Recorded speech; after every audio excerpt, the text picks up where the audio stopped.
Hello everyone.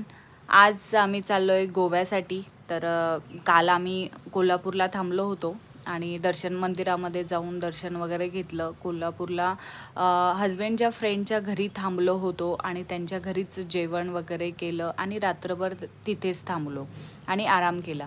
त्याच्यानंतर सकाळी उठलो, मस्त आंघोळी वगैरे केल्या, सगळं आवरलं आणि काकूंनी छान असे मस्त एकदम मऊ असे पोहे बनवले होते. खूप टेस्टी लागले, ते खाल्ले आणि नंतर आम्ही निघालो होतो गोव्यासाठी. तर कोल्हापूरवरून आम्हाला तरी पण 5 ते 5.5 घंटे लागणार होते.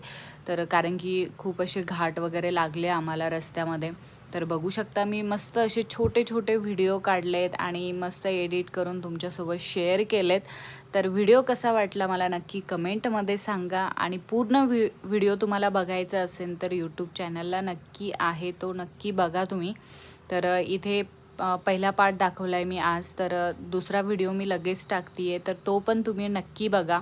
तर मस्त असं गोव्याची ट्रिप राहणार आहे. तर खूप मोठा व्हिडिओ होत होता, म्हटलं चला शॉर्ट बनवूया, मस्त असा छोटासा व्हिडिओ टाकूया आणि पोहोचल्यानंतरचा पण मी व्हिडिओ टाकणार आहे, म्हणजे टाकणारच लगेच हा व्हिडिओ टाकल्याच्या नंतर. तर तुम्ही तो पण व्हिडिओ नक्की बघा. Thank you, bye bye.